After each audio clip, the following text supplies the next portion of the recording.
Okay, I'm back. I started filming this video like 4 times and she just will keep biting my wrist and it's really looks like I'm being attacked by a dog, so I kind of stopped filming.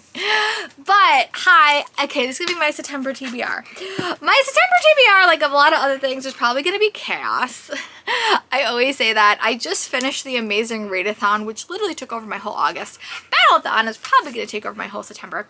So if you haven't watched Eleanor Reed's video, go do that. There was like 1,000 co-hosts. I'm not a co-host. I am just an active participator. But the way Battleathon works is you are separated into dragon teams. And blue is my favorite color. If there is a blue related thing, I'm going to do it. So I was on Team Blue for the amazing readathon. I'm going to be Blue Dragons. And I took the quiz and I like worked for blue. If I would have worked with another dragon, I probably would have done that. But it was between blue and green. And blue's my favorite color, so that's how I chose. So, the way Battleathon work is like so your team has like an overall prompt, that is like you get more points, but you basically the whole point of Battleathon is to read 5 stories that you think you're gonna love and then be 5 stars. So I have a lot of books on this TBR that are that, and then I have some bonus prompts that I also have to complete. So my bonus prompt for the first week is to read books that have a mystery element to it, which some of these do. Also to read a book from author that I've never read before, which I have a whole stack of books for that. And then also read a red book. So some of those we'll probably walk over. This is just my tentative TBR. I found in September of last year, I was struggling with my reading and I read a lot of like non-high fantasy. So I have a good balance. I'm hopeful that I will still read a ton and I may just not read the fantasy until the end of the month, but who really knows? So one of the prompts I have to read is I have to read a book that has like a movement word in the title. So these are by authors that I've read before. Cassie, can you stop? It's here. Sorry, when she gets like this, stop. Stop.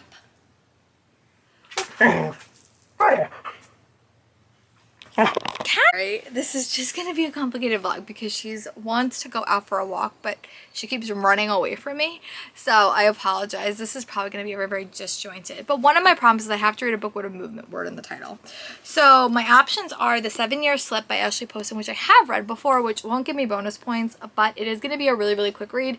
And it's basically like this girl falls in love with a guy, but the guy's 7 years in the past, I think. I know Peace Love Books just read it and loved it, and I loved her book, The Dead Romantics. It gave me fall vibes, which I'm really excited for. So it will work for like a mystery-esque element, I think, if I decide to read it in that week, but also like for the word slip, which is a movement word. I also have A Rush of Wings by Lauren A. Waymouth, which is another contemporary fantasy book that I got from her. So she sent me this a while ago. It's for fans of Serpent and Dove, and also Sorrow comes a dark romantic fairy tale about an untrained witch who must discover her own powers to break her terrible curse and save her home. So this one sounds really good, and rush would be considered like a movement word. So these are the 2 that I'm going to tentatively plug in for that prompt.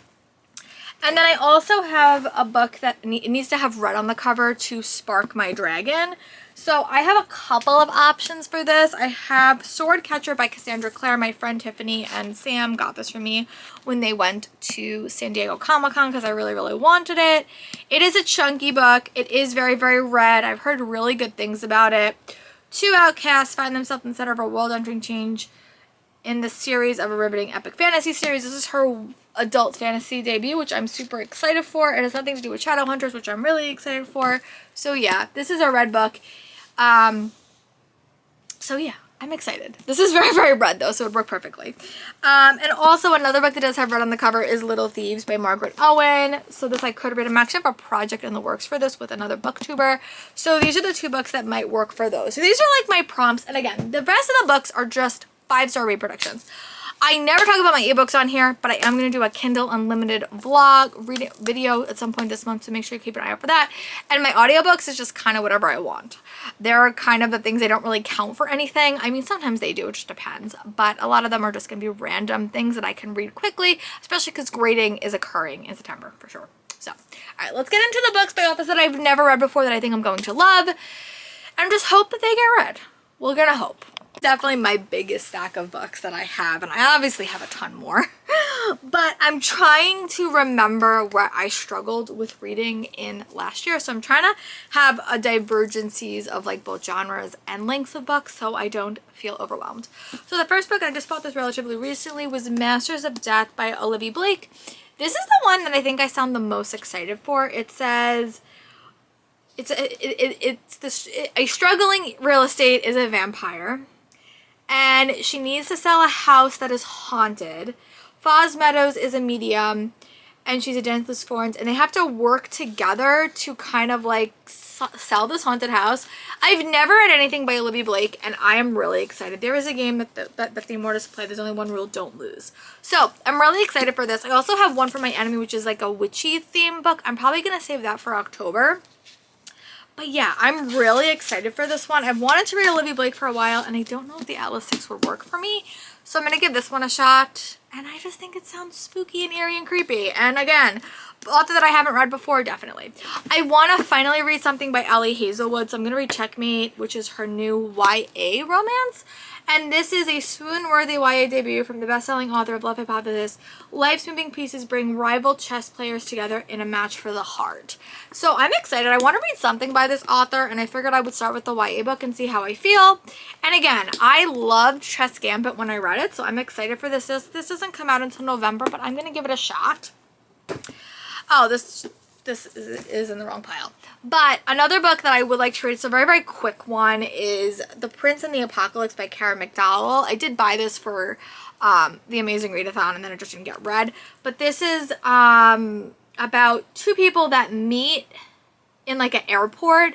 One is a prince and one is a girl, I guess.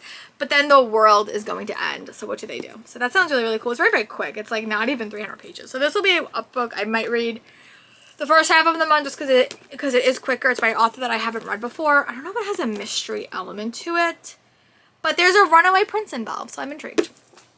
And one of my favorite books of all times is The Prince and Me, that movie, so I really like that trope. Also, another book I got from ALA that is a mystery is Suddenly a Murderer. One of us in the manor with a knife, and I guess this is like a clue retelling. One of us lying meets Knife House in this killer locked room mystery. There's a 1920s party. Yeah, and there's a murder that happens. So that sounds really, really cool. This doesn't come out until, this comes out in September. So yeah, I'm excited. I love a good mystery, especially something that will keep me reading. And that's something I sort of need in the first couple of weeks, because it's just fast-paced books that will keep me reading, especially when I come home from work. Also, I have a vlog planned. I'm going to put all the books together. I'm not going to keep them a secret because I think that's silly, sort of, but people who do that are totally cool. I am gonna try to do a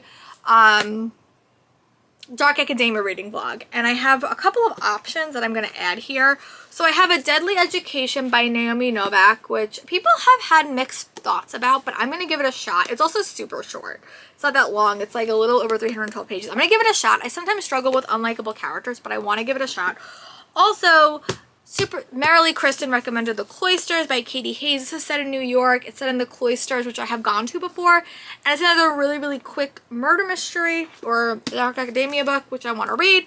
And then the one that I got when I went to ALA was Curious Tides. I just learned that this was another dark academia book, but it has a magic in it.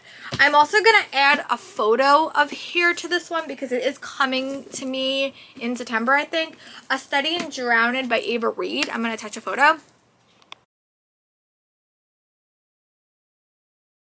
Another book that I'm definitely going to try to read in September because it's coming out. I'm getting it in a book box. It may be towards the end of September, but it does sound really, really great. So, and then the last two books by, oh no, I have a couple more. So these two are adult books, and again, I'm trying to read more adult.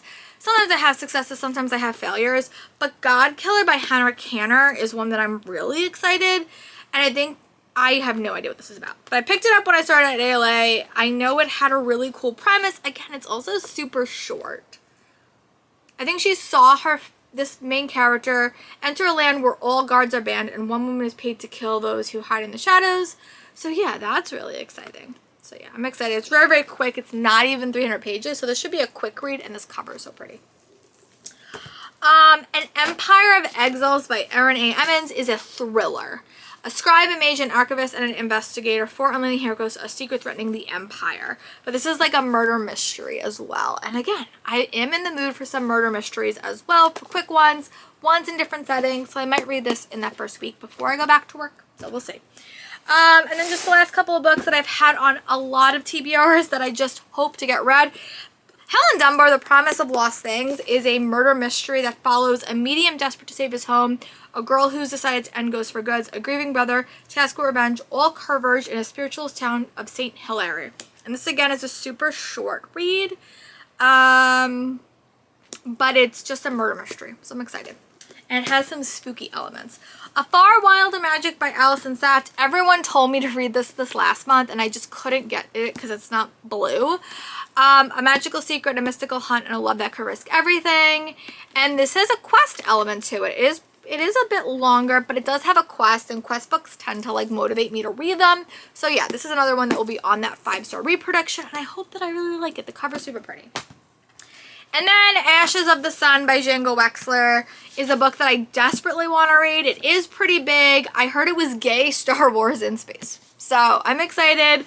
I think you have 2 brothers or 2 siblings that are on opposite side of a war. And yeah, I'm really excited. I wanted to read something by Django Wexler. I think this book is going to be it. So yeah, those are the books by authors that I want, that I think I'm going to love, that are 5-star reproductions that will give my team bonus points. And now let's get into the smaller pile of books by authors that I think I'm going to love, that I've just read before. They won't give me bonus points, but they will be books that I think I'm going to love because I've read books by them before, and it's probably the easier stack of 5-star reproductions. This is the little stack of books by authors that I've read before that I also think I'm going to love. These won't get me bonus points. They're definitely the smaller stack. But in case I'm feeling slumpy like I felt last September, because I did, I just want to have some options. So The Raven is Dead by Darcy Coates is a second book in the Whispering Dead series, her cozy mystery, cozy horror. It kind of reminds me of reading an episode of The Medium, and I want to read it. It's also very, very quick. A lot of these are like not even 300 pages. So if I am feeling slumpy, I'll probably pick this up. Also, Claws and Contrivances by Stephanie Burgess is the second book in her Regency Dragon series, which I really liked book 1. That was a Sense and Sensibility retelling. I don't know if this is like a retelling of something, but it follows Rose. So also Firefly Summer by Morgan Matson. This is her middle grade debut, so I'm excited for that. It's like set at a summer camp. I think it will be a perfect late summer, early fall read, and I have like Morgan Matson in the past, so this one might get read. Also, Do I Know You? This is the last book I have to read for Emily Webb, Billy and Austin Sigmund Broga to catch up. This is a marriage and trouble romance, but again, it will be perfect. I really have loved every single one of their adult books that I've read, all of their YA books, so this is probably a good guess that I like this one. And also Grumbones by Jen Bennett is her new foray into middle grade, and it is like a middle grade mystery, which will maybe work for that prompt I need to do in that first week. But yeah, so this one will be fun. It comes out in August. And then my last one is Blonde Identity by Ellie Carter, which is her first foray into adult mystery. Again, super short, a mystery.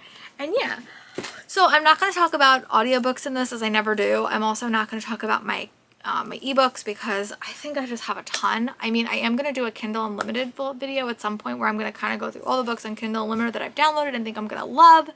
So some of those will probably get read, especially Elise Kova. I have a couple of video projects I'm working on. So yeah, let me know in the comments what you hope to read in September. What do you read? I try to have a balance between reading end of summer reads, fall reads, and some fantasy. So that's what you will see in here. This TBR, like last year, might go totally out the window and I may read nothing that I have on my TBR, but at least I'm trying because of Battelathon. And you're probably all wondering where my TBR game is. I'm going to put a pause on my TBR game because every single month there's a readathon I participate in, and that's how I choose my prompts. So TBR games are kind of silly right now, but they may come back. We'll see. Until I find a game that I really like, I'm probably going to put pause on it. But yeah, let me know in the comments what you're excited to read in September. I would love to know, and I'll talk to you guys soon.